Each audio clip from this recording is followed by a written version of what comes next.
The fluorescent lights in Dr. Martinez's office buzzed with an electric hum that seemed to vibrate through my bones as I sat in the uncomfortable vinyl chair, my hands trembling slightly as they gripped the armrests.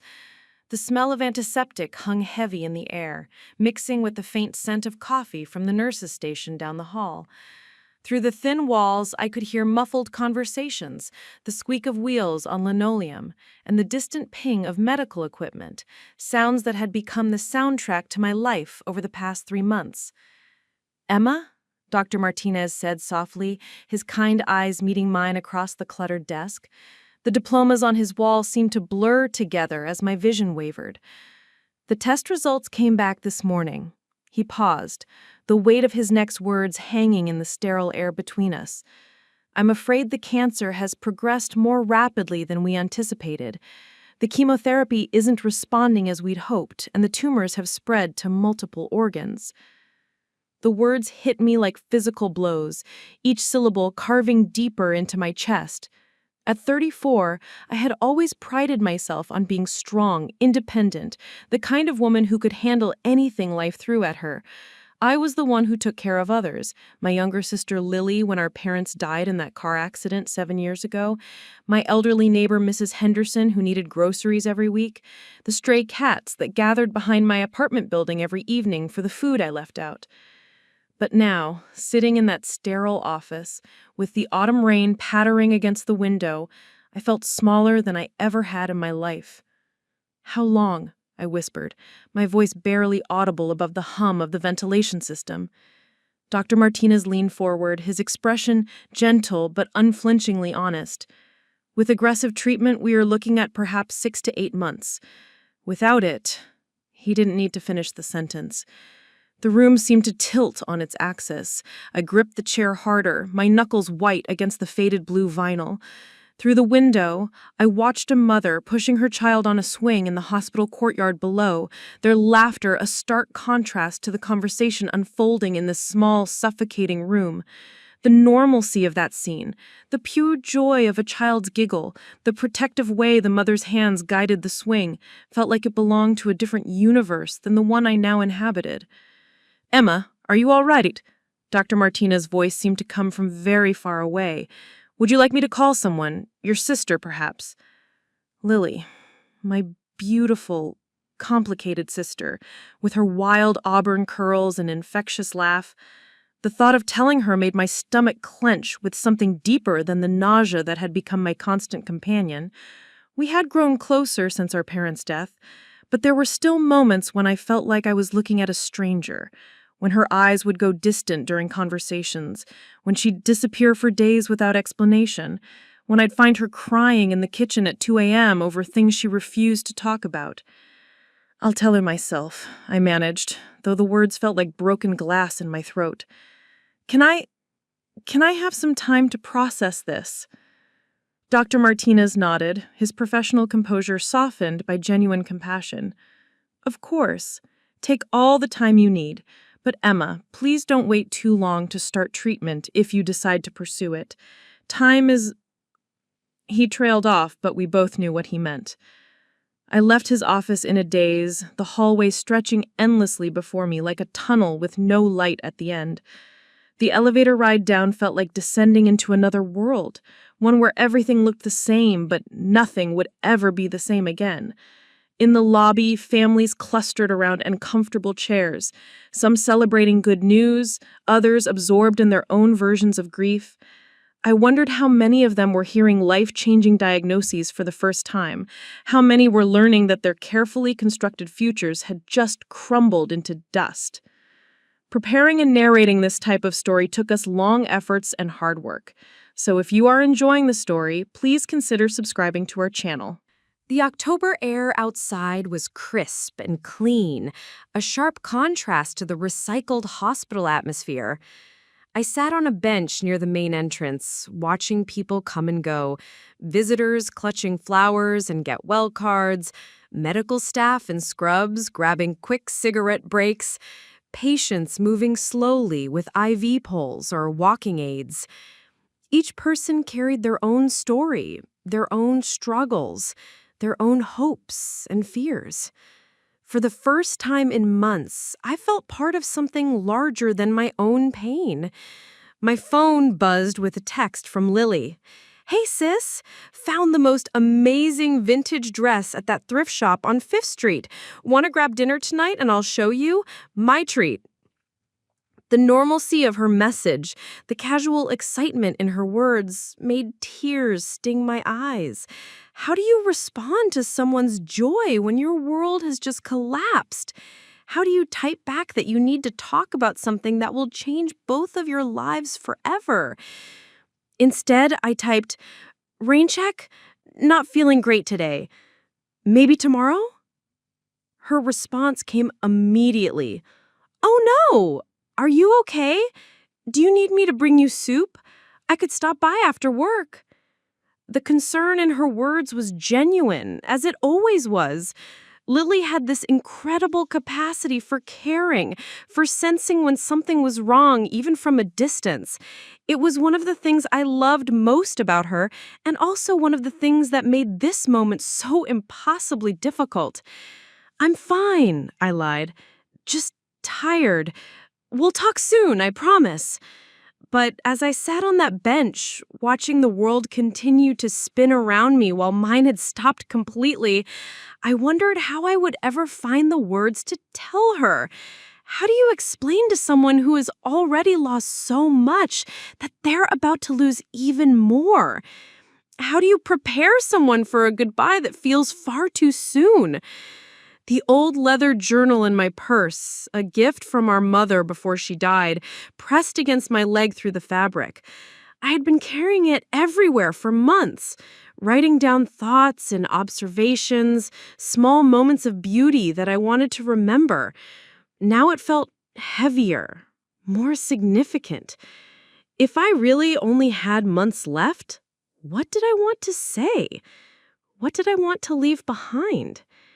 I pulled out the journal and opened to a fresh page, my hand shaking slightly as I wrote, "October 15th, the day everything changed, the day I learned that time isn't infinite, that tomorrow isn't guaranteed, that love becomes both more precious and more painful when you know it has an expiration date."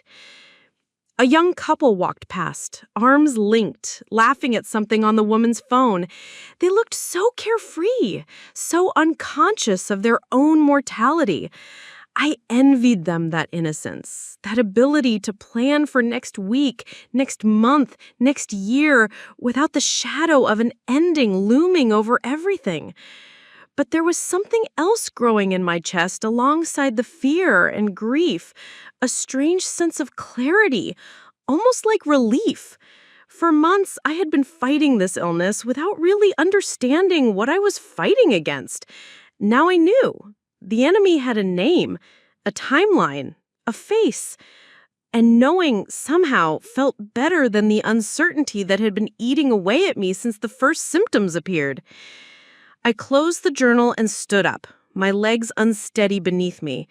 There would be time later to fall apart, to rage against the unfairness of it all, to grieve for the future I wouldn't have. But right now, I needed to go home. I needed to figure out how to live with this knowledge, how to carry this weight without letting it crush me. The walk to my car felt like a pilgrimage, each step deliberate and meaningful in a way that ordinary movements had never been before. The parking garage was dim and cool, filled with the echoes of car engines and footsteps. As I fumbled with my keys, I noticed my hands had stopped shaking. Something inside me was already beginning to shift, to adapt to this new reality. Driving home through the familiar streets of our neighborhood, I saw everything with new eyes. The old oak tree on Maple Street that Lily and I used to climb as children looked more majestic, its autumn leaves burning gold and red in the afternoon light. The corner bakery where I bought my morning coffee smelled of cinnamon and hope. Even the crack in the sidewalk outside my apartment building, something that had annoyed me for years, seemed charming now. A permanent reminder that even broken things could still be beautiful, still be home. My apartment welcomed me with the scent of the vanilla candles I had lit that morning and the soft hum of the refrigerator. Everything was exactly as I had left it, but I felt like a different person walking through the door. The woman who had left this morning had been worried about test results, but still fundamentally hopeful. The woman returning had crossed a threshold into a country she had never wanted to visit. I made myself a cup of tea and sat by the window, watching the afternoon light fade into evening. Somewhere across town, Lily was probably still at work, completely unaware that our lives had just taken a dramatic turn. Tomorrow, I would have to find a way to tell her. Tomorrow, we would both have to learn how to live with this new reality. But tonight, I allowed myself this moment of quiet before the storm. Tonight, I held this knowledge alone, feeling its weight and its strange, terrible gift. Because along with the fear and the grief, there was something else growing inside me, a fierce determination to make every remaining day count, to love more deeply, to speak more truthfully, to leave something beautiful behind. The journal lay open on the table beside me, and I picked up my pen once more. I don't know what comes next, but I know this. I will not go quietly. I will not waste whatever time I have left, and somehow, I will find a way to make Lily understand that losing me doesn't mean losing hope. Outside my window, the first stars were beginning to appear in the darkening sky. Tiny points of light in the vast darkness, each one burning brightly, despite knowing it would eventually fade away. The morning after my diagnosis, I awoke to the familiar sound of rain against my bedroom window and the unfamiliar weight of knowing my time was measured in months rather than years. The digital clock on my nightstand glowed 6:47 a.m., the same time I had been waking up naturally for the past 5 years. Some rhythms, it seemed, were stronger than the knowledge of mortality. I lay in bed for a long moment, studying the patterns the raindrops made as they raced down the glass. Each drop followed its own path, some merging with others, some breaking away to forge new routes. There was something oddly comforting about their journey, inevitable, but still somehow full of choice and possibility. I wondered if my own path would look like that to someone watching from outside, predetermined yet full of small decisions that could change everything. My daily routine had become sacred to me over the years, a series of small rituals that anchored me to the world and to myself. Coffee first, a dark roast from the local shop that I ground myself, savoring the rich aroma that filled my tiny kitchen. Then 20 minutes of yoga on the mat beside my living room window, moving through poses that had become as natural as breathing. Finally, a few pages in whatever book was currently on my nightstand, usually accompanied by a piece of toast with the strawberry jam that Mrs. Henderson made from her garden berries. But this morning, each familiar action felt weighted with new meaning. The coffee tasted richer, more complex, as if my tongue was trying to memorize every note of flavor. During yoga, I found myself holding poses longer than usual, paying attention to the way my muscles stretched and contracted, the way my breath moved through my body. Even buttering my toast became a meditation, the knife sliding smoothly across the warm bread, creating perfect golden swirls. It was during this morning ritual that I first noticed it, a strange hyper-awareness of everything around me, as if someone had adjusted the contrast on my vision and turned up the volume on all my senses. The texture of my coffee mug felt more pronounced against my palms. The sound of cars passing on the wet street seemed both more distant and more intimate. Even the air itself felt different, charged with significance. My phone rang at 8:15 just as I was finishing my toast. Lily's name appeared on the screen, accompanied by the photo I had taken of her last spring at the botanical gardens, her face tilted toward the sun, surrounded by cherry blossoms.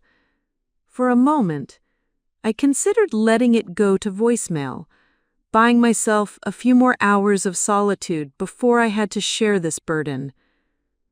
"Morning, sunshine," I said, hoping my voice sounded normal. "You're up early." "Couldn't sleep," she replied, and I could hear the smile in her voice despite her words. "I kept thinking about that vintage dress I found yesterday. I know you said you weren't feeling well, but I thought maybe I could bring it over. We could have a little fashion show in your living room like we used to do when we were kids." The memory hit me with unexpected force. After our parents died, Lily had gone through a phase where she would spend hours trying on different outfits, creating elaborate stories about where each ensemble would take her.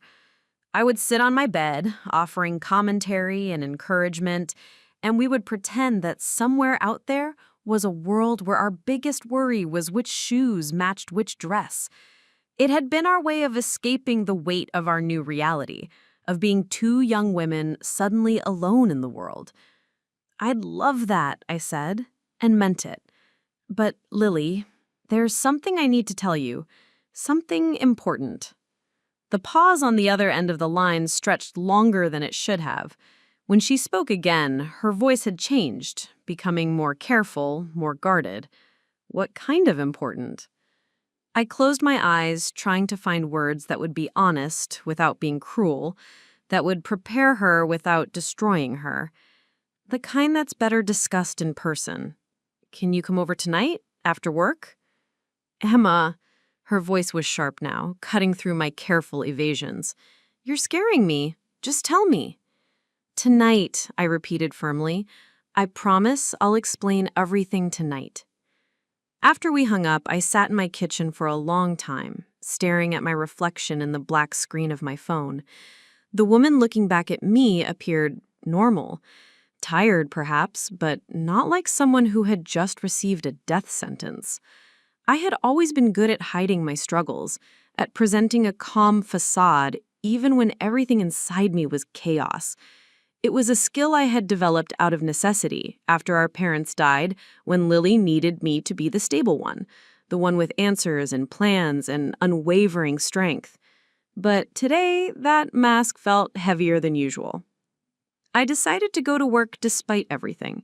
My job as a librarian at the Central Branch downtown had always been more than just employment to me. It was a calling, a way of connecting with my community and helping people find the information, stories, and resources they needed.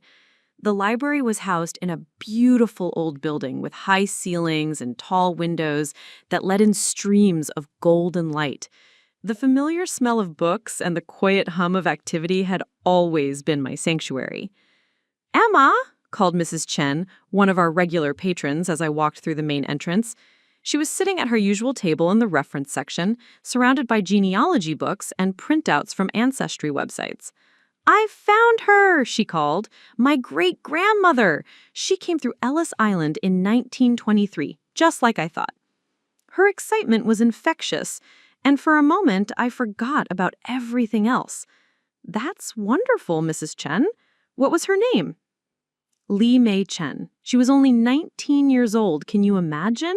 Coming to a completely new country, not speaking the language, carrying nothing but a small suitcase and enormous dreams. Mrs. Chen's eyes sparkled as she showed me the documents she had found. I studied the faded photograph Mrs. Chen had uncovered. A serious young woman with determined eyes, wearing a simple dark dress. There was something about her expression that reminded me of Lily. The same stubborn set to her jaw, the same fire behind her gaze. She's beautiful and brave. It takes incredible courage to start over in a new place. She always said that courage isn't about not being afraid. It's about being afraid and doing what needs to be done anyway. The words hit me with unexpected force. Throughout the day, as I helped patrons find books, answered reference questions, and processed returns, I kept thinking about Li Mei Chen and her courage. What did courage look like when facing a terminal diagnosis? Was it fighting until the very end? Or was it finding peace with the inevitable? Was it shielding the people you loved from pain? Or was it trusting them to be strong enough to walk this journey with you? During my lunch break, I found myself in the biography section, pulling books about people who had faced their own mortality with grace. I read about Randy Pausch, the Carnegie Mellon professor who gave his last lecture after being diagnosed with pancreatic cancer. I skimmed through passages about Maya Angelou's thoughts on death and legacy. I even picked up a book about ordinary people who had found extraordinary meaning in their final months. Each story was different, but they all shared common threads: the importance of authentic relationships, the desire to leave something meaningful behind, and the strange gift that comes with knowing your time is limited. Several authors wrote about how their diagnosis had stripped away all the non-essential worries and concerns, leaving them with a clarity about what truly mattered. As I read, I found myself making mental lists. What mattered most to me? Lily, obviously, my work at the library, the small ways I tried to help people in my community, the stray cats I fed, Mrs. Henderson next door, the morning rituals that grounded me to each new day, the stories I had always wanted to write but never found time for, the places I had dreamed of visiting but always postponed for someday. But beyond the obvious things, there were deeper concerns. I worried about Lily's tendency to isolate herself when things got difficult. I worried about the way she sometimes looked at me with such intensity, as if she were trying to memorize my face. I worried about secrets she might be carrying, burdens she felt she couldn't share. My sister had always been mercurial, given to sudden mood swings and mysterious disappearances. Our parents had called her their wild child, but after their death, her wildness had taken on darker undertones. There were nights when she didn't come home, days when she wouldn't answer her phone, conversations that ended abruptly when I asked the wrong questions. I had always told myself it was her way of processing grief, of asserting her independence as a young adult. But sometimes, in the quiet moments, I wondered if there was something more going on, something she wasn't telling me. The afternoon passed in a blur of routine activities, each made more precious by the knowledge that there might not be many more afternoons like this. I helped a teenage boy find resources for his history project, showed a young mother how to access our digital audiobook collection, and spent 20 minutes listening to Mr. Rodriguez tell me about his grandson's first steps. Each interaction felt like a gift, a small thread in the tapestry of human connection that made life meaningful. As closing time approached, I felt my anxiety about the evening's conversation with Lily begin to build. I had rehearsed different ways to break the news, but none of them felt right. How do you tell someone that their world is about to change forever? How do you prepare them for a loss that will reshape their entire future? The drive home through rush hour traffic gave me time to think, to watch other people in their cars, talking on phones, listening to music, completely absorbed in their own lives and concerns. I envied them their ordinary problems: work stress, relationship drama, financial worries. All of those things seemed so much more manageable compared to what I was facing. My apartment building looked exactly the same as it had that morning, but I felt like a different person walking through the lobby. The fluorescent lights seemed harsher, the elevator more cramped. Even my own hallway felt foreign, as if I was seeing it through the eyes of someone who didn't quite belong there anymore. Inside my apartment, I went through the motions of preparing for Lily's visit. I made her favorite tea, a vanilla chai blend that she had discovered during a brief obsession with all things Indian. I set out the good cookies, the ones I usually save for special occasions. I lit the candles that made the living room feel warmer, more intimate. But as I moved through these preparations, my mind kept drifting to the conversation ahead. I imagined Lily's face when I told her, the way her expression would change from curiosity to concern to disbelief to devastation.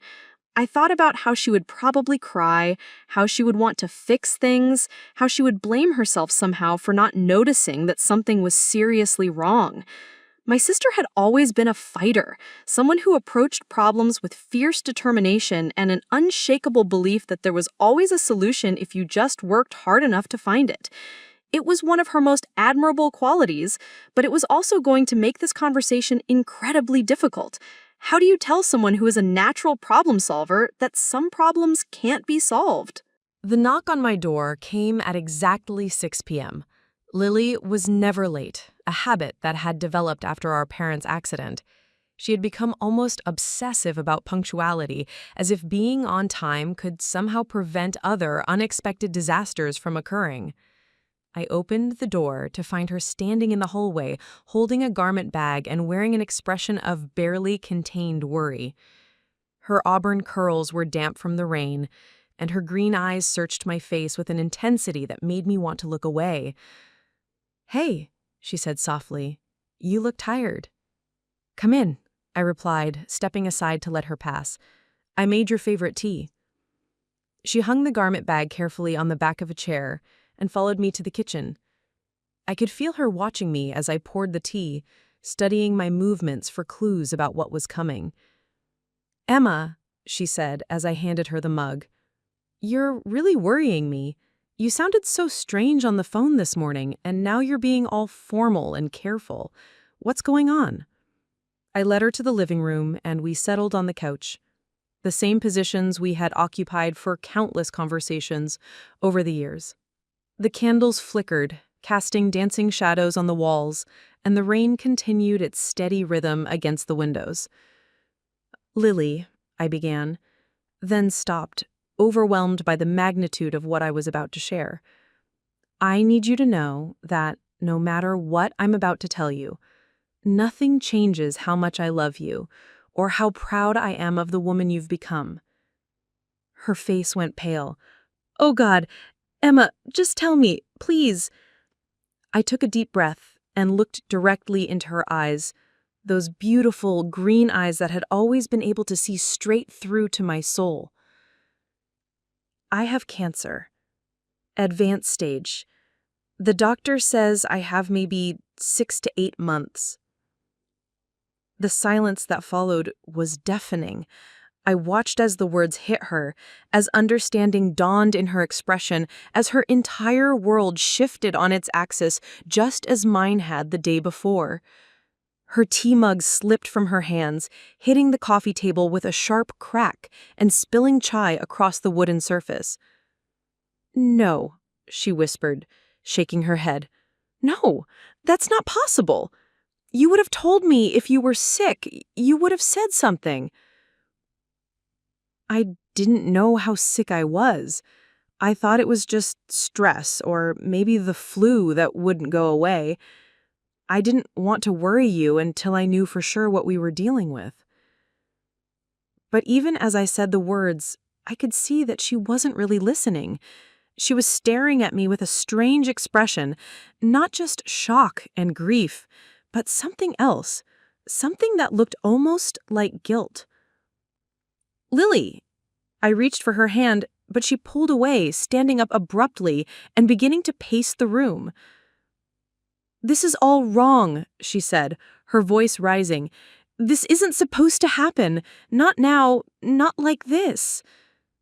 She stopped pacing and turned to face me, her eyes bright with unshed tears.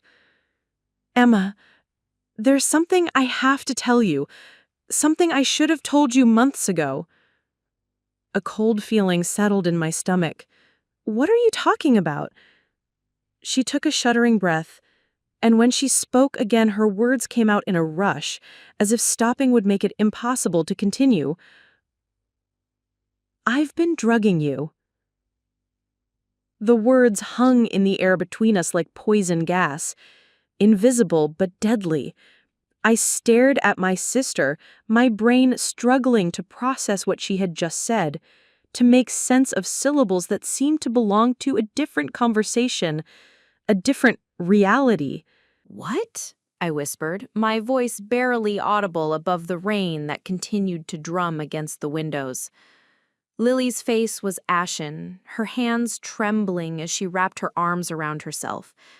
"I've been putting things in your food, in your drinks, for months.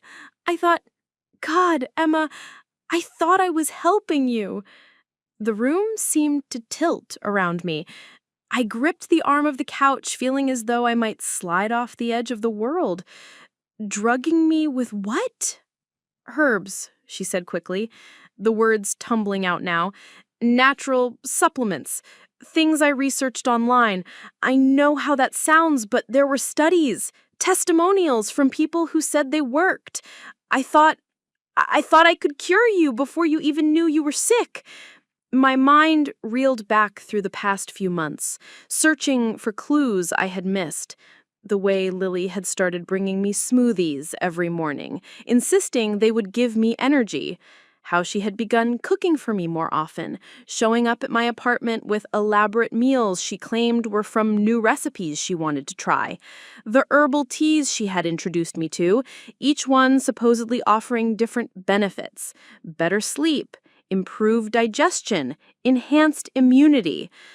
The smoothies, I said slowly, my voice gaining strength as pieces clicked into place. The teas, the meals you've been bringing me. She nodded, tears streaming down her face now. I noticed you were losing weight, that you seemed tired all the time. You kept saying it was just stress from work, but I could see something was wrong, really wrong. So I started researching, staying up all night, reading medical journals and alternative health websites. I stood up on shaky legs, moving away from her toward the window. The rain outside looked different now, more violent, as if the sky was reflecting the chaos that had just erupted in my living room. What kind of herbs, Lily? What exactly have you been giving me? High doses of turmeric for inflammation, milk thistle for liver support, something called artemisia that was supposed to target cancer cells, and others, so many others. I kept detailed notes, tracked everything I gave you and when. The methodical nature of it made my blood run cold. This wasn't a momentary lapse in judgment or a single desperate decision. This was a calculated campaign conducted over months, a systematic poisoning disguised as love. How long? I demanded, turning back to face her. How long have you been doing this? Since March, she whispered. Maybe April. I can't remember exactly when it started. March. That was around the time my symptoms had first appeared. The fatigue that never went away, the nausea that came and went without warning, the strange metallic taste in my mouth that I had attributed to stress. All of it suddenly made horrible sense. Jesus Christ, Lily! The words exploded out of me with a force that surprised us both. Do you have any idea what you've done? Do you understand that you might be the reason I'm dying? She flinched as if I had struck her, but I couldn't stop. Months of fear and confusion and suffering suddenly had a source, a target for all the rage I hadn't even realized I was carrying. I thought I was saving you, she sobbed. The research showed that these compounds could shrink tumors, boost immune function. There were people online who swore they had cured their own cancer with similar protocols. People online? I stared at her in disbelief. You based this on what random strangers posted on the internet? Not random strangers. There were doctors, researchers. I read peer-reviewed studies. I cross-referenced everything. Her voice was desperate now, pleading for understanding. Emma, you have to believe me. I would never hurt you intentionally. I love you more than anything in this world. But love, I was realizing, could be its own kind of violence when it operated without consent, without honesty, without respect for the autonomy of the person being loved. Lily's good intentions didn't change the fact that she had been systematically poisoning me for months, that her need to fix me had potentially accelerated my death. Show me, I said, my voice deadly calm. Show me everything. The research, the notes, the substances you've been giving me. All of it. She nodded frantically and pulled out her phone, her fingers shaking as she scrolled through screenshots and bookmarked articles. I have it all saved. Look, this study from Johns Hopkins shows that curcumin can inhibit tumor growth, and this one from the Mayo Clinic talks about artemisia's anti-cancer properties. I snatched the phone from her hands and began reading, my horror growing with each swipe of the screen. Yes, there were legitimate studies about various herbs and their potential health benefits, but Lily had cherry-picked individual findings and combined them into a dangerous cocktail without any understanding of drug interactions, dosage limits, or contraindications. These are preliminary studies, I said, my voice tight with controlled fury. Test tube experiments and mouse trials. None of them recommend the kind of massive doses you've been giving me. But the people in the forums said, "The people in the forums aren't doctors," I shouted, throwing her phone onto the couch. "They're desperate people grasping at straws, just like you apparently were." I began pacing the room, my mind racing as I tried to calculate the full scope of what she had done. High doses of turmeric could cause liver damage. Milk thistle could interfere with certain medications. Artemisia, when taken in large quantities over extended periods, could be toxic to the nervous system. Combined together, without medical supervision, they could have created a perfect storm of organ damage that might have triggered or accelerated cancer growth. "I need to call Dr. Martinez. I need to tell him what you've been giving me. Maybe it's not too late. Maybe if we stop everything now and get me proper treatment." "Emma, wait." Lily's voice was strange now, different. I turned to look at her, and something in her expression made me freeze. "What?" "There's more." She was looking at the floor, unable to meet my eyes. "What else?" "I've been interfering with your medical care." The room went silent except for the rain and the sound of my own heartbeat pounding in my ears. "What do you mean?" "I work at the medical billing company that processes claims for Dr. Martinez's practice. I've had access to your files, your test results. I've been adjusting things." The world seemed to stop spinning entirely. I felt as though I was falling through space, through time, through every assumption I had ever made about my sister and our relationship. "Adjusting how?" "I delayed some of your lab work being processed. I made sure certain test results took longer to get back to you. I thought if I could buy more time, if the herbs had longer to work, maybe I could fix you before anyone realized how sick you really were." "How long have I really been sick?" I asked, my voice hollow. "The cancer showed up on a scan in January," she whispered. "But I made sure that report got buried in the system for weeks. By the time it reached Dr. Martinez, the tumor had grown significantly." January. I had been living with cancer for 10 months without knowing it. 10 months during which early intervention might have made all the difference. 10 months during which my sister had been playing God with my life, making decisions about my health and my future without my knowledge or consent. "You killed me," I said, the words coming out flat and emotionless. "You literally killed me." "No," she cried, dropping to her knees in front of the couch. "Emma, please, I was trying to save you. I thought if I could control the variables, if I could manage your treatment myself—" "You're not a doctor," I screamed, all my calm finally shattering. "You're not qualified to make these decisions. You had no right." But even as the words left my mouth, I could see that she wasn't really hearing me. There was something wild in her eyes, something unhinged that I had never seen before.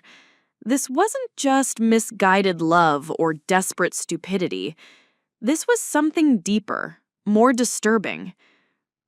"I couldn't lose you," she said, her voice taking on a strange, dreamy quality. "After Mom and Dad died, you were all I had left. You took care of me, protected me, made sure I was okay. I couldn't let anything happen to you." "So you decided to play doctor? To experiment on me like I was some kind of lab rat?" "I researched everything," she insisted, her voice becoming more agitated. "I spent months learning about cancer, about alternative treatments, about drug interactions. I knew more about your condition than Dr. Martinez did." The delusion in her words was staggering. I stared at this woman who shared my DNA, who had been my closest companion through the worst tragedy of our lives, and realized that I didn't know her at all. The sister I thought I knew would never have done something like this. The sister I thought I knew would have talked to me, would have insisted I get proper medical care, would have supported me through treatment instead of secretly undermining it. "Where are they?" I asked suddenly. "The herbs, the supplements. Where are you keeping them?" She looked confused by the change of subject. "At my apartment." "Why?" "Because we're going there right now. I want to see everything. Every bottle, every note, every piece of research you think justified what you've done to me." The drive to Lily's apartment was conducted in complete silence, the tension between us so thick it felt like a physical presence in the car. I gripped the steering wheel with white knuckles, my mind cycling through emotions I didn't even have names for. Rage, betrayal, confusion, and underneath it all, a deep sadness that felt like mourning. I was grieving not just for my health, not just for the time that had been stolen from me, but for the sister I thought I knew who apparently never had existed at all. Lily's apartment building was in the Arts District downtown, a converted warehouse with exposed brick walls and high ceilings that she had always said made her feel free and creative. Now, as we climbed the 3 flights of stairs to her unit, I wondered what other secrets these walls had witnessed, what other deceptions had been planned and executed within these spaces I had always considered safe. Her apartment was exactly as I remembered it. Eclectic furniture mixed with vintage finds, plants overflowing from every available surface, books stacked in precarious towers throughout the living room. But now I looked at everything with suspicious eyes. Was that bookshelf full of medical texts? Were those plants just for decoration, or were some of them the source of my poisoning? "It's in the kitchen," Lily said quietly, leading me toward the back of the apartment. What I found there took my breath away. The kitchen island had been converted into what could only be described as a laboratory. Dozens of bottles lined the countertop, some commercial supplements, others filled with powders and dried herbs that had clearly been prepared by hand. A precision scale sat next to a mortar and pestle. Mason jars contained various tinctures in different stages of preparation. It looked like the workshop of a medieval apothecary, if medieval apothecaries had access to Amazon and health food stores. But it was the notebooks that truly horrified me. 3 spiral-bound journals sat open on the counter, filled with Lily's neat handwriting. I picked up the closest one and began reading, my horror growing with each page. Day 47. Increased turmeric dosage to 3,000 milligrams. Emma complained of stomach upset but attributed it to work stress. Will monitor for liver function changes. Day 63. Added Artemisia tincture to morning smoothie. Research indicates optimal absorption when combined with fats, so increased almond butter content to mask bitter taste. Day 89. Emma's energy levels declining. This could indicate cancer progression or detoxification response. Will maintain current protocol while researching additional immune boosters. Page after page documented my decline with clinical detachment, as if I were a subject in an experiment rather than a human being she claimed to love. She had tracked my symptoms, adjusted dosages, noted my responses, all while I remained completely unaware that I was being systematically drugged. "How did you get access to some of these substances?" I asked, holding up a bottle labeled with what appeared to be a pharmaceutical name. "Online," she said, not meeting my eyes. "There are places that sell research chemicals, veterinary medications, if you know what to look for." "Veterinary medications?" I stared at her in disbelief. "You've been giving me drugs meant for animals?" "Some medications are the same for humans and animals," she said defensively. "The only difference is dosage and purity standards." I set down the notebook and looked around the kitchen again, seeing it now for what it truly was. Not a place where food was prepared, but a laboratory where my sister had conducted months of unauthorized medical experiments on my body. The violation was so complete, so intimate, that I felt sick to my stomach. "There's something else," she said, her voice barely above a whisper. I turned to face her, dreading whatever revelation was coming next. What now? She walked to a cabinet above the sink and pulled out a file folder thick with papers. I've been in contact with alternative cancer clinics, places in Mexico, Germany, other countries where they use treatments that aren't approved here. She opened the folder and spread the contents across the counter. Brochures for wellness centers, email correspondence with clinic administrators, financial documents showing wire transfers to foreign accounts. The amounts made my eyes widen. Thousands of dollars. Money I knew she didn't have. "Where did you get this money?" I asked. She admitted I took out loans. Credit cards, a second mortgage on the condo. I was going to surprise you with a trip to one of these places for Christmas. I thought by then the herbs would have shrunk your tumors enough that a few weeks of intensive treatment would cure you completely. The fantasy world she had constructed was so elaborate, so detailed, that I almost felt sorry for her. Almost.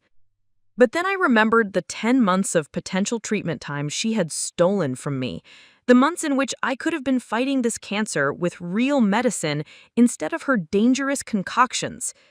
"Lily," I said, my voice carefully controlled, "do you understand that what you've done is illegal? That you could go to prison for this?" She looked genuinely surprised by the suggestion. "But, I was trying to help you. I wasn't trying to hurt anyone." "Intent doesn't matter. You administered drugs to someone without their consent. You interfered with medical records. You probably violated dozens of laws related to practicing medicine without a license." For the first time since her confession began, I saw real fear in her eyes. "You wouldn't report me, would you? Emma, I'm your sister." The pleading in her voice, the assumption that our relationship would protect her from the consequences of what she had done, made something snap inside me. I swept my arm across the counter, sending bottles and notebooks crashing to the floor. "Being my sister is exactly why this is so unforgivable," I shouted. "You were supposed to be the one person I could trust completely. You were supposed to support me, not secretly poison me." She started crying again, but I was beyond caring about her tears. "Emma, please. I know I made mistakes, but everything I did was out of love. I couldn't stand the thought of losing you. So instead, you made sure I would die faster?" "I thought I could save you," she sobbed. "I thought if I was smart enough, if I researched enough, if I tried hard enough, I could find a way to cure you that the doctors missed."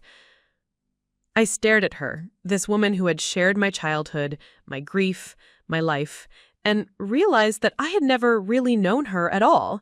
The Lily I thought I knew was caring but rational, creative but grounded. This person standing in front of me was someone else entirely, someone whose love had become so possessive and controlling that it had transformed into its opposite. "I need to go," I said, stepping over the scattered bottles and papers. "I need to think about all of this." "Emma, wait!" She grabbed my arm as I headed toward the door. "What are you going to do?" I looked down at her hand on my arm, then back up at her face. "I don't know yet, but I think you should probably find yourself a lawyer." The drive home passed in a blur of streetlights and rain-slicked pavement. My mind was reeling, trying to process not just what Lily had done, but what it meant for my treatment, my prognosis, my future, however long that future might be. How much damage had her treatments caused? How much time had been lost? Was there any chance that proper medical care could still help me? Back at my apartment, I called Dr. Martinez's emergency line. When he called me back 20 minutes later, I could hear the concern in his voice, even before I explained why I was calling. "Emma, is everything all right?" "Dr. Martinez, I need to tell you something that might change my diagnosis. It's about substances I've been taking without knowing it." I told him everything, reading from the notes I had taken at Lily's apartment, describing the herbs, the dosages, the timeline. The silence on the other end of the line stretched longer and longer as I spoke. "Emma," he said finally, his voice grave, "you need to come in immediately, tonight if possible. Some of the combinations you've described could have serious interactions with your existing condition." How serious? Serious enough that I want to run a full panel of tests immediately. Some of these herbs in the dosages you're describing could have caused organ damage that might be masquerading as cancer progression. A tiny spark of hope flickered in my chest. "Are you saying that some of my symptoms aren't from cancer?" "I'm saying we need to find out exactly what's been happening in your body over the past several months. And Emma, you need to bring those journals and bottles with you. Everything your sister was giving you. The lab will need to analyze them." After we hung up, I sat in my living room staring at the garment bag Lily had brought with her, still hanging on the back of the chair where she had left it hours ago. It seemed like a relic from a different era, from a time when our biggest concern was whether a vintage dress would look good on me. Now I couldn't even imagine ever caring about something so trivial again. My phone buzzed with a text from Lily. "Emma, please call me. We need to talk about this. I love you." I deleted the message without responding. Love. She kept using that word as if it explained everything, as if it justified the months of deception and potentially deadly experimentation. But what she had done wasn't love.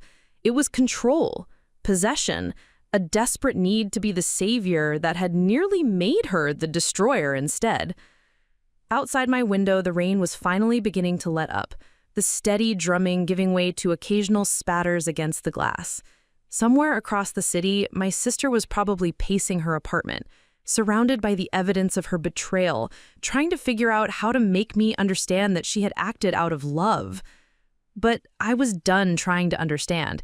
I was done making excuses for behavior that had no excuse. Tomorrow, I would drive back to her apartment and collect every bottle, every journal, every piece of evidence. I would turn it all over to Dr. Martinez and let him figure out what damage had been done and whether any of it could be reversed. And then I would have to decide what to do about Lily, whether to report her crimes to the police, whether to ever speak to her again, whether the bonds of family were strong enough to survive this level of betrayal. For now, though, I just sat in the quiet of my apartment, watching the last of the rain trace patterns down my windows, and tried to figure out how to rebuild a life from the wreckage of everything I had believed to be true. The emergency room at 2 a.m. was a fluorescent-lit purgatory of waiting and worry, but Dr. Martinez had insisted that I come in immediately after our phone conversation. As I sat in the uncomfortable plastic chair with a hospital bracelet around my wrist, clutching the duffel bag filled with Lily's bottles and journals, I felt like I was living in someone else's nightmare. The nurse who drew my blood, a kind woman named Patricia, with gentle hands and tired eyes, didn't ask questions about why I needed such an extensive toxicology panel in the middle of the night. She simply worked efficiently, filling vial after vial with the dark red liquid that would, hopefully, hold some answers about what my sister had been doing to my body for the past 8 months. Dr. Martinez will have preliminary results within a few hours, Patricia told me as she labeled the last tube. The complete toxicology report will take longer, but we should know soon if there are any immediate concerns. I nodded, though immediate concerns seemed almost laughable at this point. The immediate concern was that I was dying. Everything else was just details about how fast and why. While waiting for the test results, I found myself reading through Lily's journals more carefully, discovering layers of planning and research that made my skin crawl. She hadn't just randomly decided to start poisoning me. She had spent weeks preparing, learning about my work schedule so she could time her dosing for maximum absorption, researching my favorite foods to find the best delivery methods for her concoctions. Day 12. Emma mentioned loving the new smoothie recipe. Perfect opportunity to increase bioavailability of ashwagandha extract. Will blend with frozen mango to mask earthiness. Day 28. Noticed Emma drinking less coffee lately, possibly detox symptoms from liver support protocol. We'll switch to green tea base for morning delivery system. Each entry revealed a level of calculation that was almost clinical in its coldness. She had treated me like a research subject, documenting my responses, adjusting her methods, all while maintaining the pretense of being a loving, caring sister. But it was the later entries that truly disturbed me, the ones where her tone began to change from hopeful to desperate to something that bordered on obsessive. Day 134. Emma's energy still declining despite optimal nutrient absorption protocols. Conventional medicine would have destroyed her immune system by now with their poisonous chemicals. Must increase dosages. Must find stronger alternatives. Day 167. Emma mentioned feeling nauseous again. Good sign. Detoxification is accelerating. Body is releasing stored toxins as cancer cells die off. We'll add anti-nausea herbs to evening protocol. The way she had reinterpreted my worsening symptoms as positive signs of her treatment working was chilling. In her mind, every negative effect was evidence that her poisons were actually cures, that my body was responding exactly as it should to her ministrations. Dr. Martinez appeared in the doorway of my small examination room at 4:17 a.m., his usually perfect hair disheveled and his expression grim. He was carrying a tablet and a thick folder, and the weight of whatever he had discovered was written plainly across his face. "Emma," he said, settling into the chair across from me, "I have some preliminary results, and I need to ask you some very specific questions about your symptoms over the past several months." "Tell me," I said, bracing myself for whatever new horror was about to be revealed. "Let's start with the good news," he said, though his tone suggested that the good news was limited. "Some of your symptoms, the nausea, the fatigue, the cognitive issues you mentioned, appear to be related to toxicity from the substances your sister was giving you rather than cancer progression." A flutter of hope rose in my chest. Does that mean the cancer isn't as advanced as we thought? His pause was long enough to kill that hope before it fully formed. "It means some of your symptoms were being caused by poisoning rather than cancer. But Emma, the cancer is still very real, and it's still very serious. What your sister did may have masked some of the early warning signs and delayed proper treatment, but she didn't cause the cancer itself." I nodded, trying to process this partial reprieve. Some of my suffering had been unnecessary, caused by someone who claimed to love me, but I was still dying. "However," Dr. Martinez continued gently, "there's something else we need to discuss. The blood work shows evidence of several drug interactions that could have accelerated tumor growth. High doses of certain herbs can actually stimulate angiogenesis, the formation of new blood vessels that feed tumors." The room seemed to spin around me. "Are you saying she made the cancer worse?" "I'm saying it's possible that some of the substances she was giving you, particularly in the combinations and dosages you described, could have provided nutrients that allowed the tumors to grow more rapidly than they would have naturally." The full scope of what Lily had done was finally becoming clear. Not only had she delayed my proper treatment by months, but her cure might have actually accelerated my death. Her love had become the very thing that was killing me. "There's more," Dr. Martinez said gently. "I've been in contact with the medical examiner's office and the police. What your sister did constitutes several serious crimes: practicing medicine without a license, assault with a dangerous weapon, possibly attempted murder, depending on intent." Attempted murder? The words felt foreign in my mouth, but she was trying to help me. "Intent matters for sentencing, but not for the charges themselves. She administered substances to you without your knowledge or consent that caused bodily harm and potentially hastened your death. That's attempted murder under state law." I thought about Lily, probably lying awake in her apartment, surrounded by the wreckage of her amateur laboratory. and tried to imagine her in handcuffs, in a courtroom, in prison. The image seemed impossible to reconcile with the woman who had brought me soup when I was sick, who had held me while I cried after our parents' funeral, who had always been my closest friend and confidant. "What happens now?" I asked. "Now we focus on getting you the best possible treatment with the time we have left. And Emma, there may be more time than we initially thought. If we can detox your system from the substances she was giving you and provide proper supportive care, you might have longer than the original prognosis suggested." He spent the next hour outlining a revised treatment plan that would focus first on clearing the toxins from my system, then on aggressive cancer treatment using actual medicine rather than internet research and wishful thinking. It wasn't a cure, the cancer was still too advanced for that, but it might buy me precious additional months. As dawn broke over the city, painting the hospital room in pale gold light, I finally allowed myself to call Lily. She answered on the first ring, her voice thick with tears and sleeplessness. "Emma? Oh, thank God. I've been so worried. Are you okay?" "I'm at the hospital," I said, my voice flat and emotionless. "Dr. Martinez has been analyzing the substances you've been giving me." The silence on the other end stretched long enough that I wondered if she had hung up. "And?" she finally whispered. "And some of them may have made the cancer worse. Some of them may have accelerated tumor growth. Some of them may have shortened whatever time I had left." The sound that came through the phone was barely human, a keening wail of anguish that spoke to a grief so profound it seemed to come from the depths of her soul. "No," she sobbed. "No, that's not possible. I researched everything. I was so careful. I was trying to save you." "Your research was wrong. Your dosages were wrong.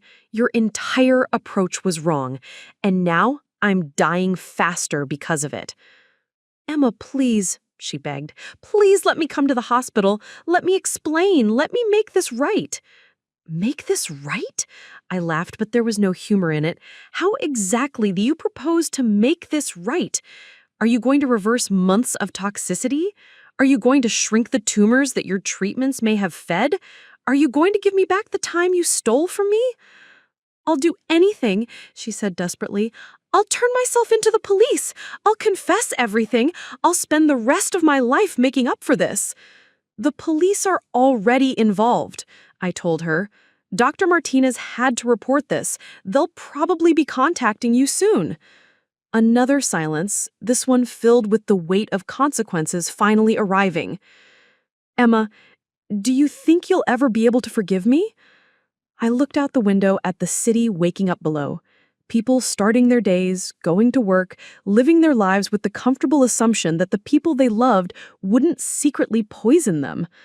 I envied them their innocence, their ability to trust without question. "I don't know," I said honestly. "I don't know if forgiveness is even possible for something like this." After I hung up, I sat alone in the hospital room as the morning shift changed around me. Nurses spoke in quiet voices in the hallway. Somewhere down the corridor, a baby was crying.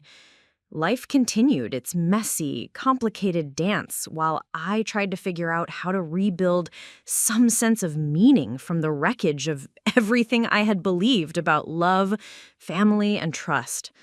Dr. Martinez returned an hour later with a social worker named Janet, a woman with kind eyes and a no-nonsense attitude who specialized in cases involving family violence. "That's what this was," she explained gently, "a form of intimate partner violence, except perpetrated by a sibling rather than a romantic partner." "The patterns are very similar," Janet said as we talked. "The secrecy, the control, the justification of harmful behavior as love, the gradual escalation over time. Your sister may have genuinely believed she was helping you, but her actions followed the same trajectory we see in many abusive relationships." The word abusive hit me like a physical blow. I had never thought of my relationship with Lily in those terms. She was my little sister, my responsibility, someone I had protected and cared for since our parents died. The idea that she had been abusing me was almost harder to accept than the poisoning itself. Many victims struggle with this realization, especially when the abuse comes from someone they love and trust completely. It's natural to want to minimize what happened, to focus on the perpetrator's good intentions rather than the actual harm caused. Over the next several hours, as the toxicology reports came back showing dangerous levels of multiple substances in my blood, as the police arrived to take my statement, as Dr. Martinez outlined the damage that had been done to my liver and kidneys, I began to understand the full scope of what Lily had stolen from me. She hadn't just stolen months of proper treatment. She hadn't just stolen my health or hastened my death. She had stolen my agency, my right to make informed decisions about my own body and my own care. She had stolen my trust, not just in her, but in my own perceptions and instincts. For months, I had known something was wrong, had felt my body failing in ways that didn't make sense, and she had convinced me it was all in my head or due to stress.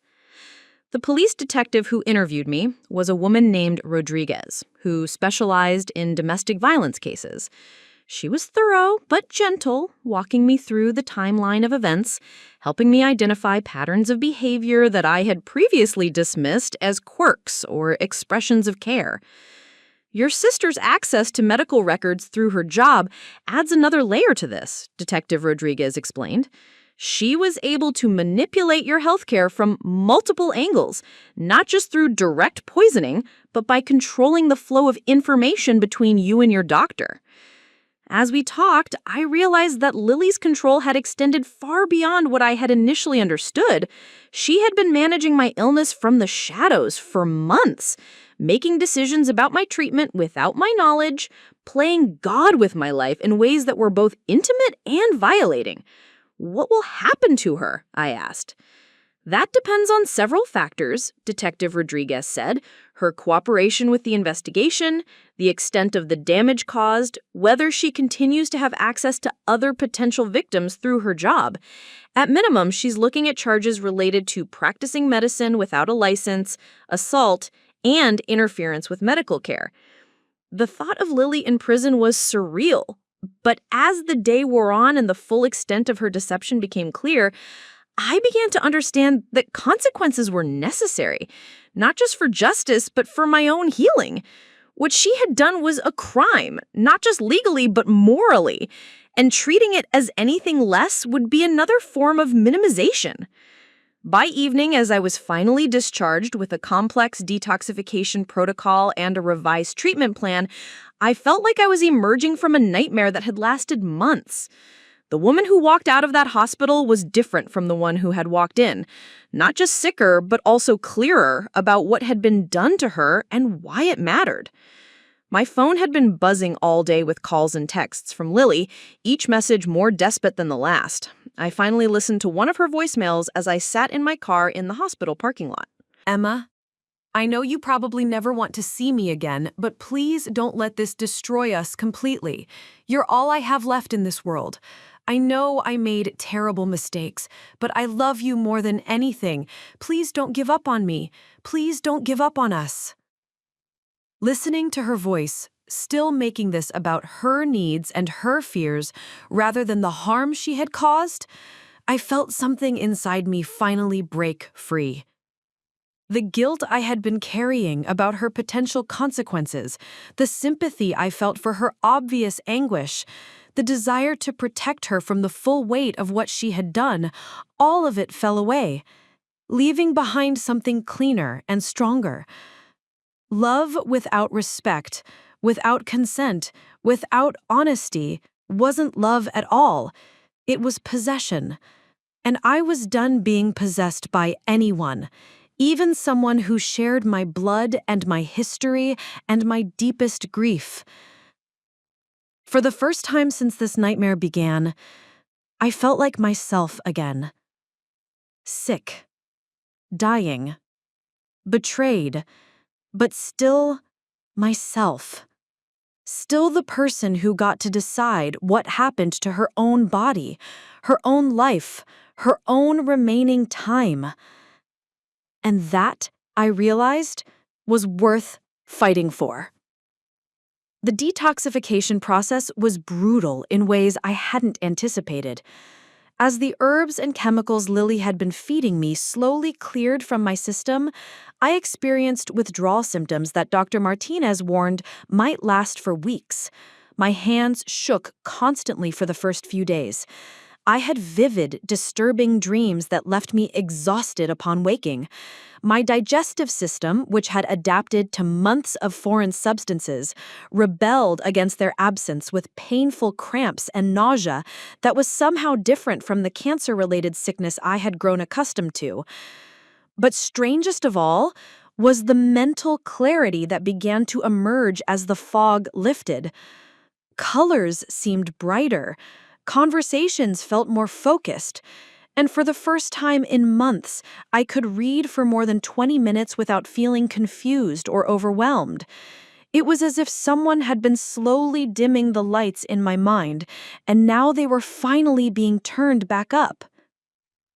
This level of cognitive improvement is actually quite remarkable, Dr. Martinez said during my follow-up appointment a week after my hospital stay. Some of the substances your sister was giving you have psychoactive properties. You've essentially been functioning while under the influence of multiple drugs for the better part of a year. I thought about all the decisions I had made during that time, all the conversations with Lily where I had felt confused or unable to articulate my concerns clearly. How much of my passivity about my health, my willingness to accept her explanations and deflections, had been chemically induced? How much of my own personality had been suppressed by her treatments? The good news, Dr. Martinez continued, is that some of the organ damage appears to be reversible. Your liver function is already improving now that we've stopped the milk thistle and turmeric overload. Your kidney function is stabilizing. We may have caught this in time to prevent permanent damage to those systems. And the cancer? I asked, though I was almost afraid to hear the answer. Still there, still serious, but we're seeing some encouraging signs. Without the growth-promoting effects of some of the herbs you were consuming, tumor progression appears to have slowed. We're looking at a revised prognosis of possibly 12 to 18 months with aggressive treatment. 12 to 18 months. Not a cure, not a full life, but significantly more time than the original 6 to 8 months they had given me. Time that might allow me to repair some of the damage Lily's deception had caused, to find some peace with my situation, to make real choices about how I wanted to spend whatever days remained to me. The police investigation was moving forward with methodical efficiency. Detective Rodriguez had searched Lily's apartment and workplace, documenting the extent of her amateur pharmaceutical operation and gathering evidence of her interference with medical records. The district attorney's office was preparing charges that could result in substantial prison time. Your sister has been cooperative with the investigation, Detective Rodriguez told me during one of our meetings. She's provided detailed information about everything she gave you and when. She seems genuinely remorseful. Remorseful enough to accept responsibility? I asked.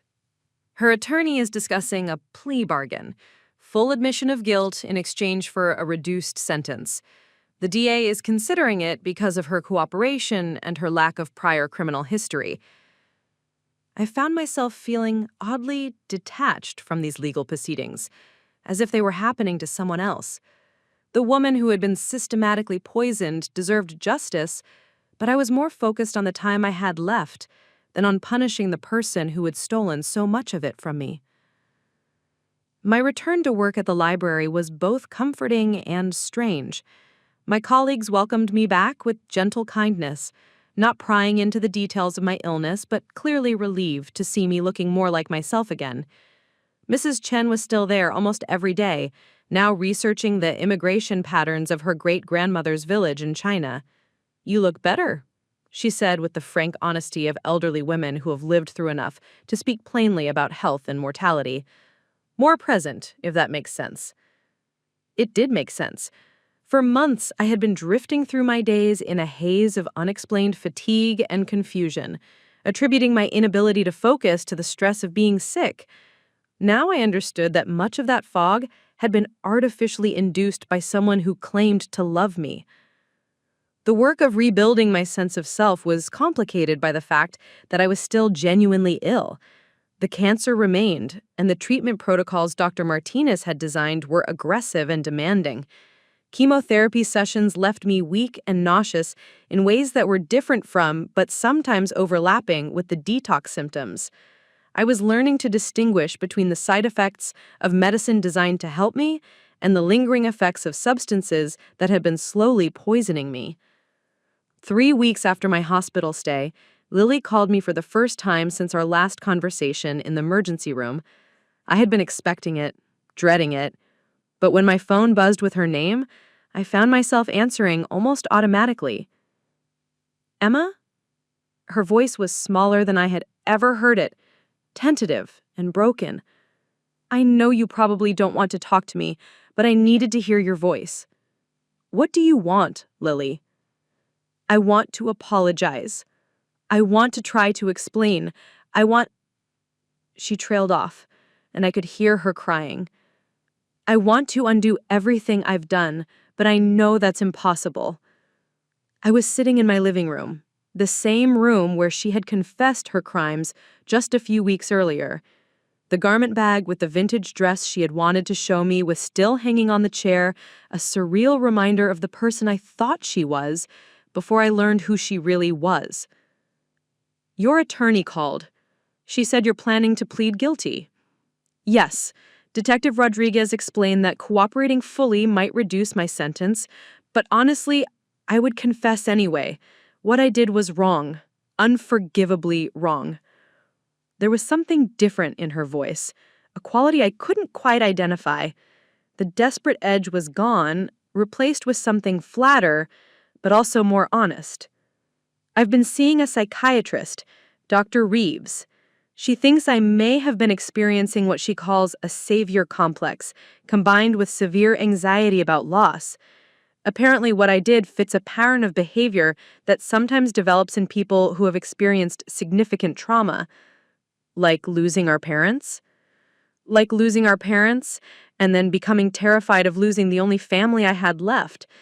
She says I may have convinced myself that traditional medicine would kill you because accepting that you might die anyway was too painful to bear. I listened to her explanation with a mixture of sadness and anger. Understanding the psychological roots of her behavior didn't excuse it, but it did make it feel slightly less like a deliberate betrayal and more like a profound failure of judgment, magnified by mental illness. Dr. Reeves wants to know if you would be willing to participate in some family therapy sessions, Lily said. Not to reconcile, necessarily, but to help both of us process what happened. The suggestion surprised me. Part of me wanted nothing more to do with my sister, to cut her out of my life completely and focus on whatever time I had left without the complication of her guilt and need for forgiveness. But another part of me recognized that my relationship with Lily had been the most important connection in my life since our parents died. Even poisoned and betrayed, it was still a relationship that had shaped me in fundamental ways. I'll think about it, I said. Emma, how are you feeling? I mean, really feeling? Are you getting better? The question was loaded with so much hope and fear that I almost couldn't answer it. She was asking not just about my health, but about whether her actions had permanently destroyed any chance of my recovery. I'm dying, Lily, I said gently but firmly. I was dying before you started giving me those herbs, and I'm still dying now. The difference is that now I have a clearer picture of how much time I have left, and I'm spending that time receiving actual medical care instead of being slowly poisoned by someone who claimed to love me. She was crying again, but quieter now. I'm so sorry, Emma. I'm so incredibly sorry. I know you are, but sorry doesn't give me back the months of proper treatment you cost me. Sorry doesn't undo the damage your cures may have caused. Sorry doesn't change the fact that I trusted you completely, and you used that trust to experiment on me like I was a lab rat. I know. I know all of that. I just I needed you to know that I would take it all back if I could. I would trade places with you if that were possible. After we hung up, I sat for a long time thinking about forgiveness and what it meant in a situation like this. In the books I had been reading about death and dying, forgiveness was often presented as a gift you gave yourself, a way of releasing anger and resentment that could otherwise consume whatever time you had left. But what did forgiveness look like when the person who had wronged you was also the person you had loved most in the world? I decided to call Dr. Reeves, the psychiatrist Lily had mentioned. She was a woman in her 60s with a calm, measured way of speaking that immediately put me at ease. I appreciate you calling, she said after I explained who I was. Lily has spoken about you extensively in our sessions.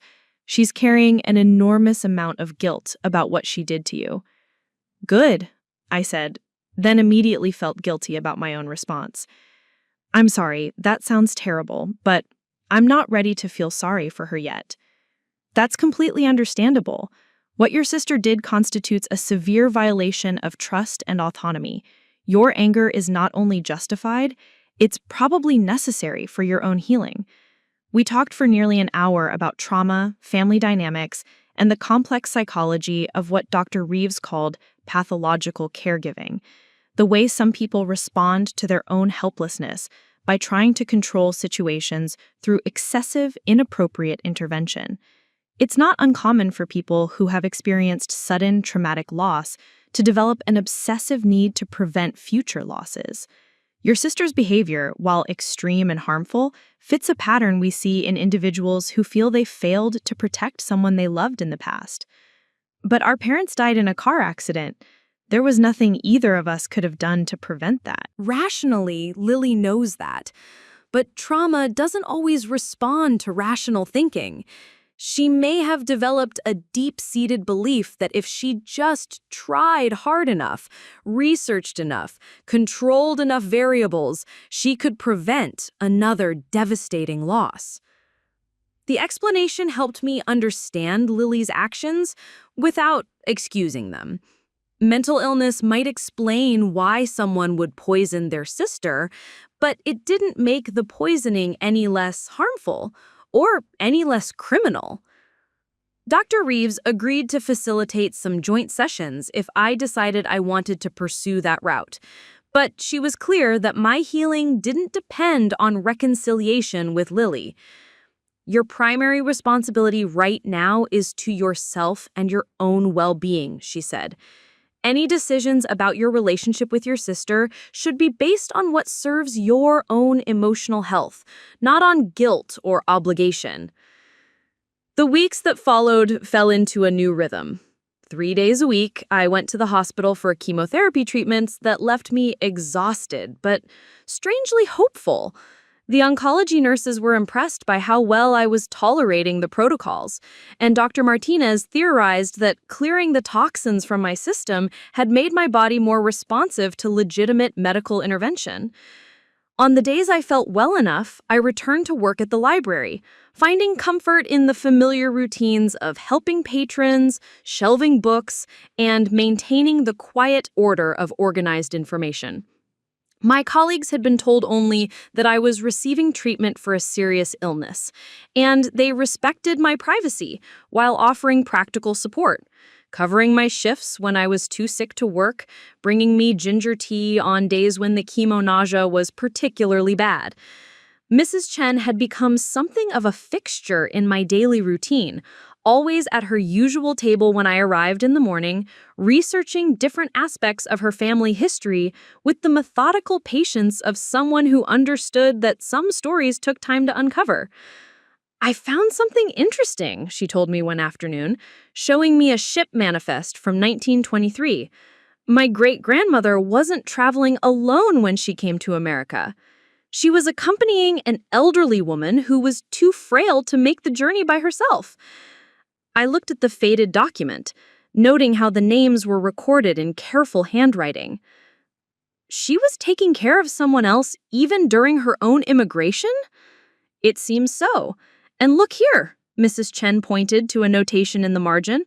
The woman she was helping was listed as unrelated, not family, just someone who needed assistance. The story resonated with me in ways I couldn't fully explain. Here was a young woman, scared and alone in a foreign country, who had chosen to take responsibility for someone else's welfare. But she had done it openly, with consent, with the knowledge and agreement of everyone involved. Your great-grandmother sounds like she was a remarkable woman. She was, but she was also very clear about boundaries.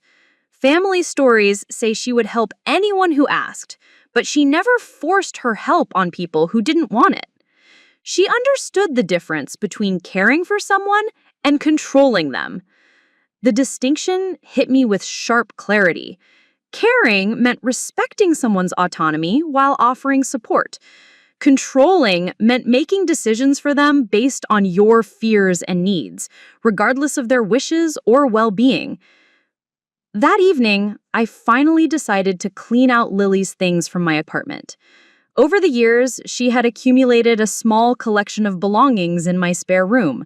Clothes she kept there for overnight visits, books she had borrowed and never returned, small gifts and mementos from our shared experiences. Each item I packed into boxes felt like a small act of reclamation. The herbal teas she had introduced me to went straight into the trash. The smoothie recipes she had written out in her careful handwriting followed them. But other things, a photo of us at the beach from last summer, a scarf she had knitted for me during one of her crafting phases, a book of poetry she had given me for my birthday, these felt more complicated. These objects represented the sister I thought I knew, the relationship I thought we had. They were artifacts from a time when I believed that love meant protection, when I trusted that the people closest to me had my best interests at heart, when I assumed that good intentions were enough to justify any action. I decided to keep some of them, not because I wanted to preserve the illusion of what our relationship had been, but because they were part of my story too.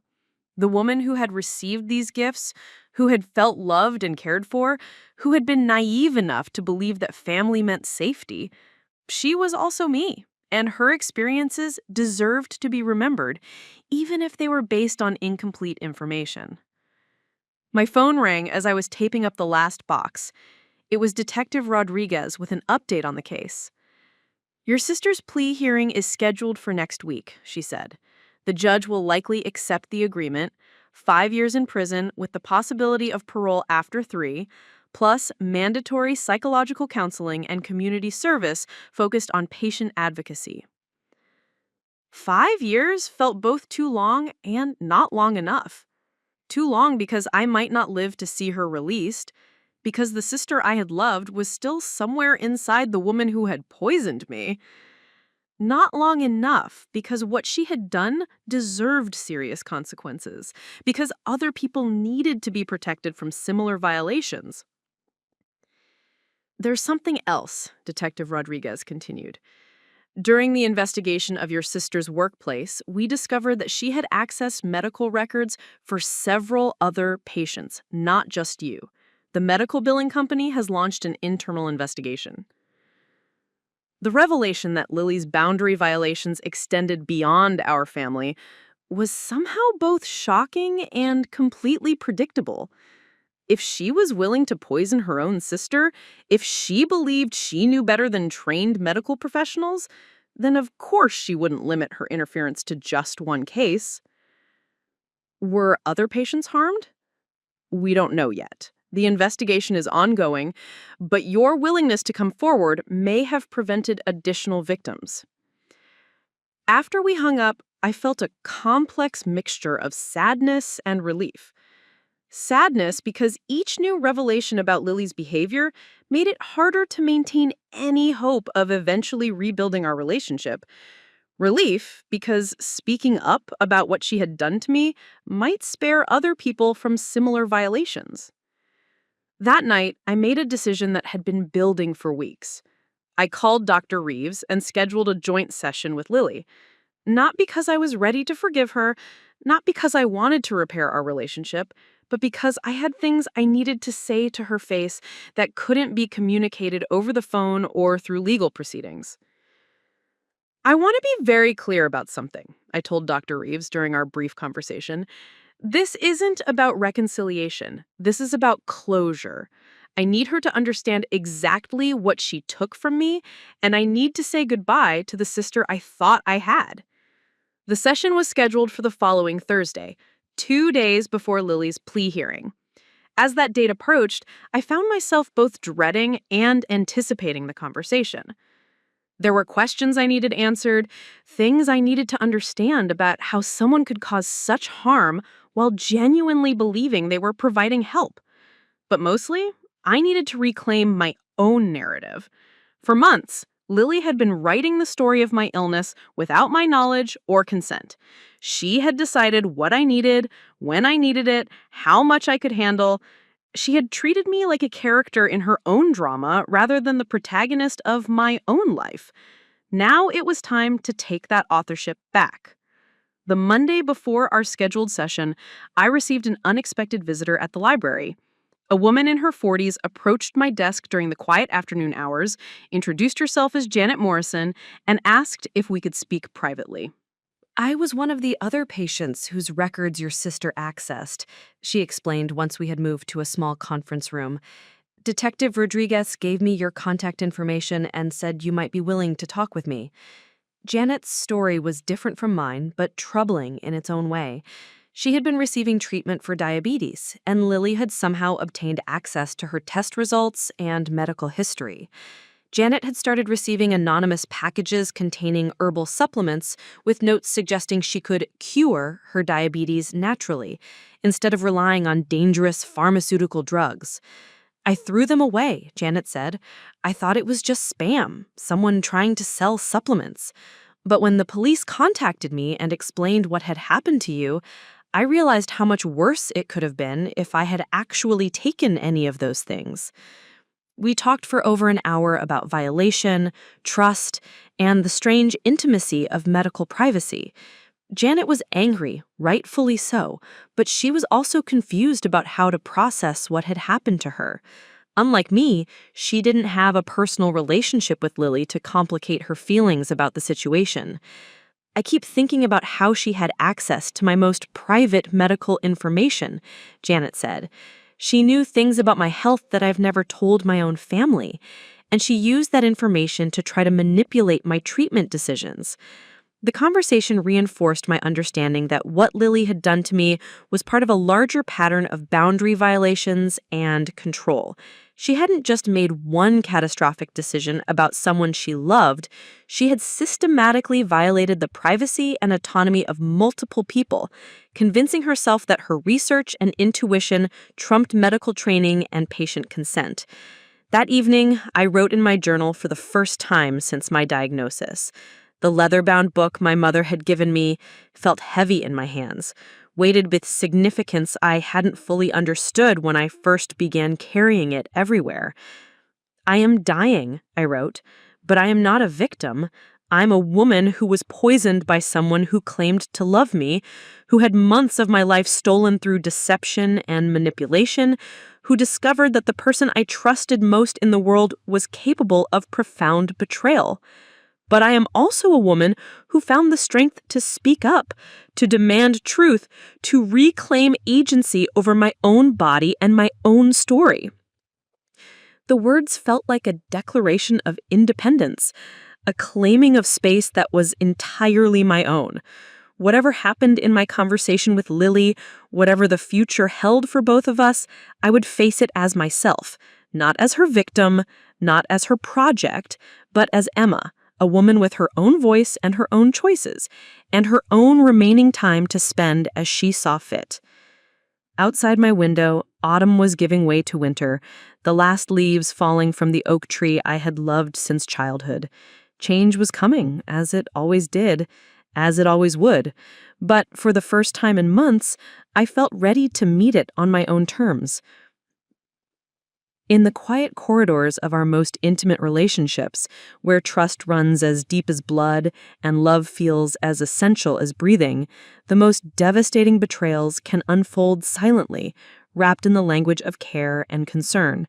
This is the story of Emma, a woman whose journey from victim to advocate reveals the razor-thin line between love and control, between helping and harming, between protection and violation.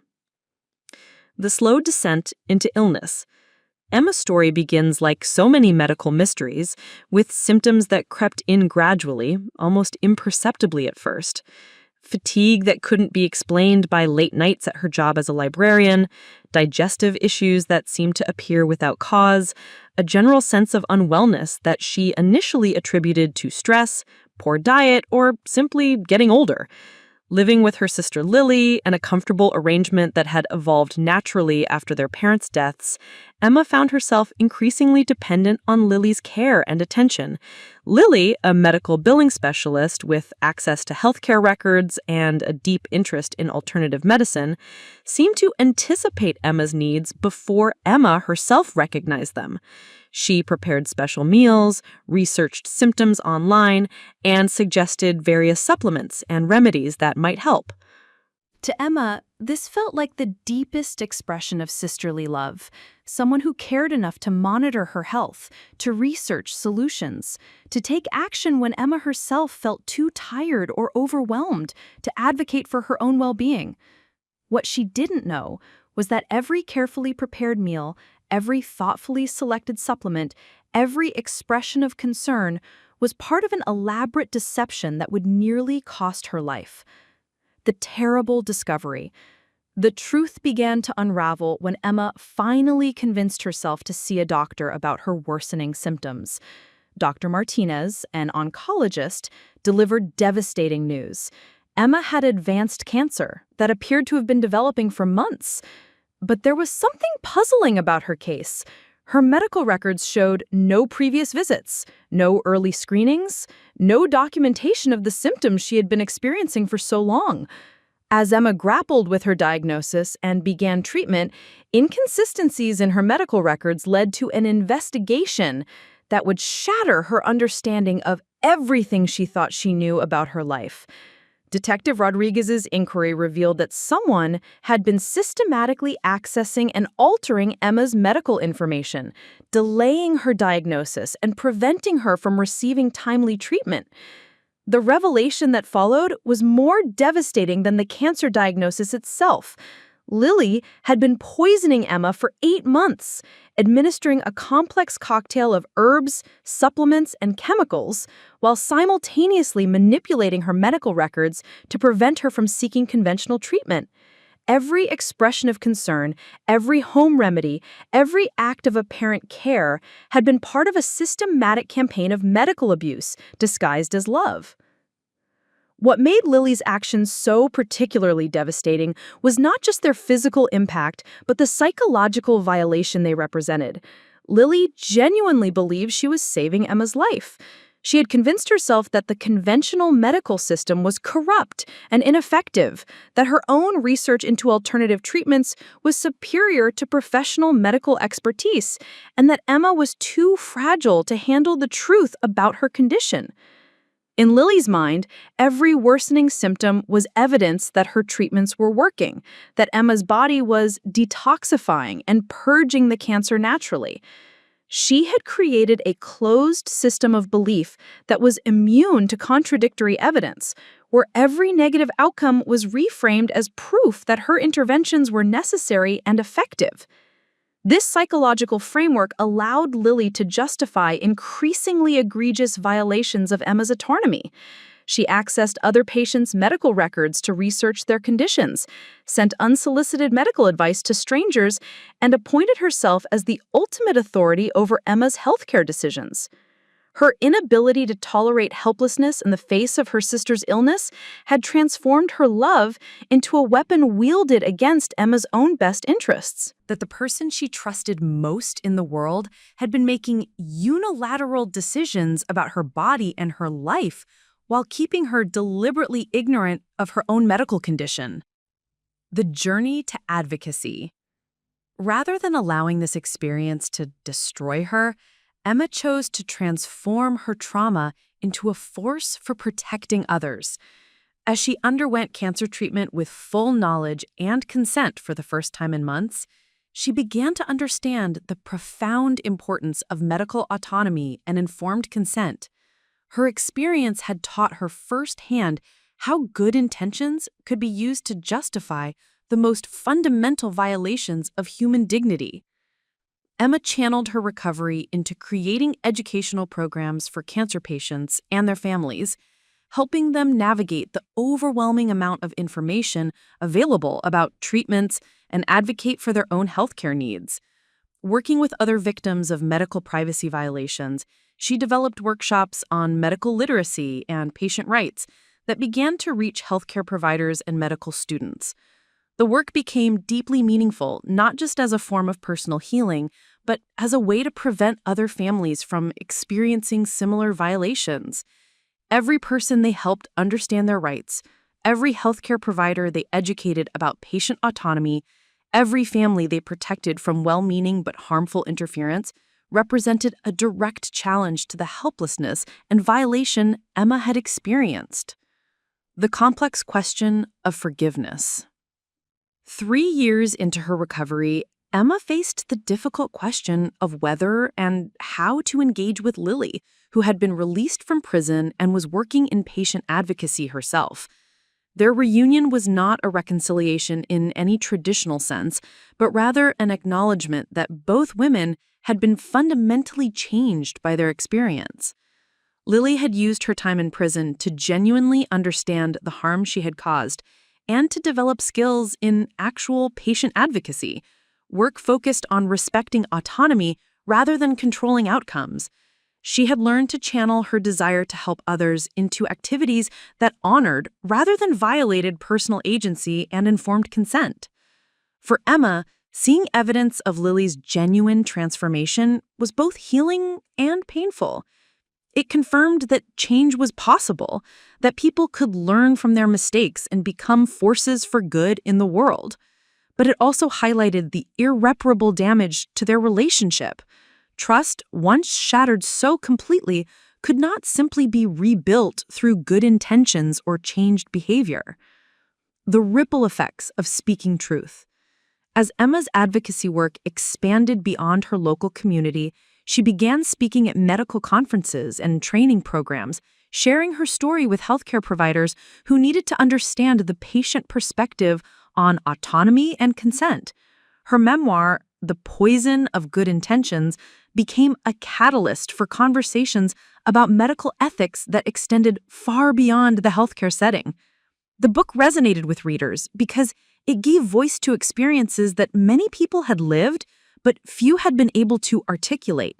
The experience of having their judgment dismissed by well-meaning family members, of being excluded from decisions about their own bodies, of discovering that love had been used as justification for control and manipulation.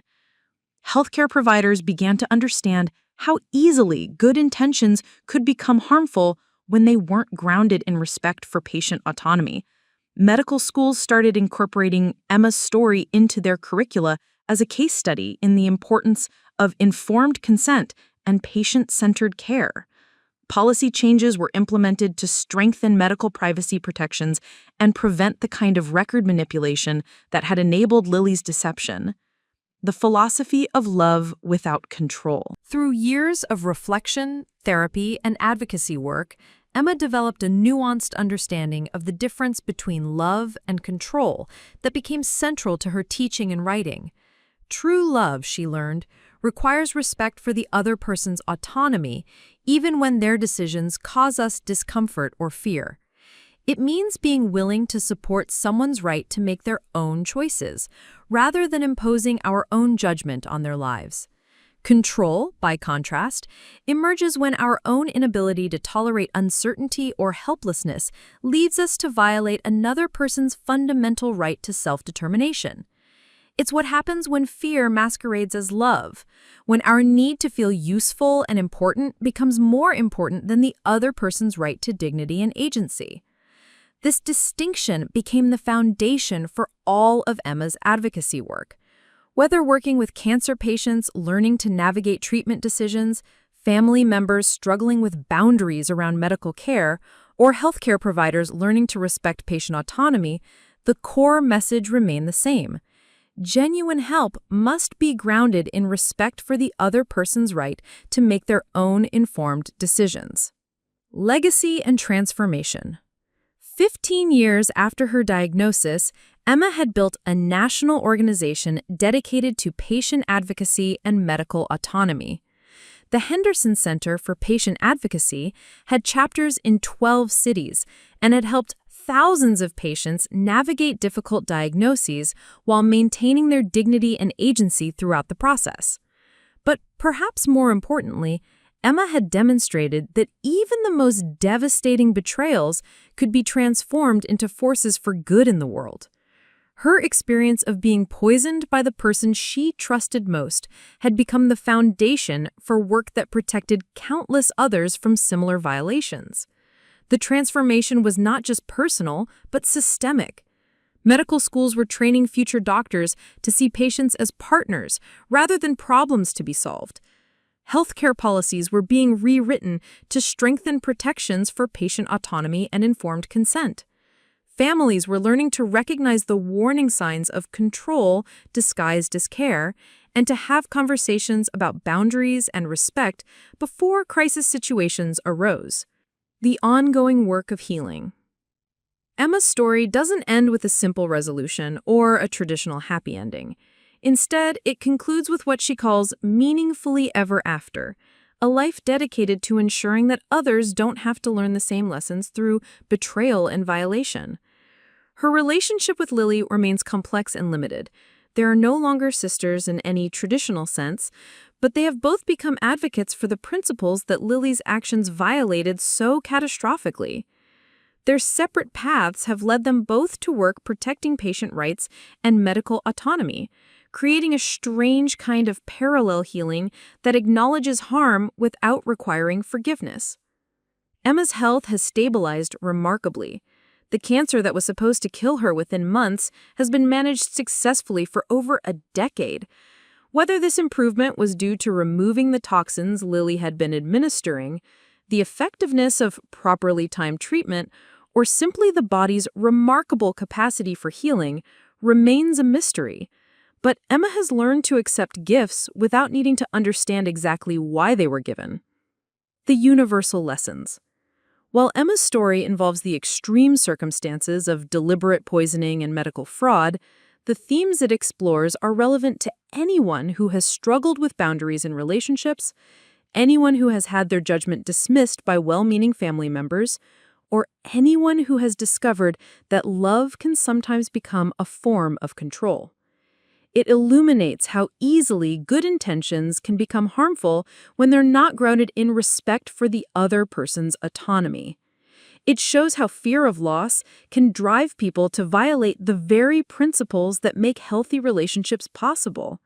And it demonstrates that even the most devastating betrayals can become sources of strength and wisdom when they're transformed through the difficult work of advocacy and education. Perhaps most importantly, Emma's journey illustrates the power of finding your voice after it has been silenced, of reclaiming agency after it has been stolen, and of building a life grounded in authentic choice rather than the expectations or fears of others. A call to awareness. As we navigate our own relationships and healthcare decisions, Emma's story serves as both warning and inspiration. It reminds us to be vigilant about the subtle ways that control can masquerade as care, to insist on being treated as partners in our own medical decisions, and to trust our own judgment, even when people we love suggest we shouldn't. It also challenges us to examine our own motivations when we feel compelled to help others, to ask ourselves whether our interventions are truly serving the other person's interests or simply making us feel more comfortable with situations beyond our control. The poison of good intentions continues to circulate in families, healthcare settings, and communities around the world. But through stories like Emma's, through education and advocacy, through the patient work of building systems that respect human dignity and autonomy, we can create a world where love truly means love, not control disguised as care. Emma's story is more than a personal narrative of survival and transformation. It's a roadmap for anyone seeking to understand the complex dynamics of care and control, autonomy and love, betrayal and healing. Her journey from victim to advocate demonstrates that our worst experiences can become our greatest gifts to the world when we choose to transform trauma into wisdom, silence into voice, and personal pain into protection for others. This story continues to unfold as Emma's advocacy work expands and as more people learn to recognize the crucial difference between helping and controlling, between love and possession, between care and violation. Her voice, once silenced by the very person who claimed to love her most, now speaks for countless others who have experienced similar betrayals and violations. Subscribe to hear more powerful stories like Emma's, where silence is broken, truth is spoken, and the most difficult experiences become catalysts for meaningful change. Join our community of listeners who believe that every voice matters and every story has the power to transform both teller and audience. Don't let these crucial conversations happen without you.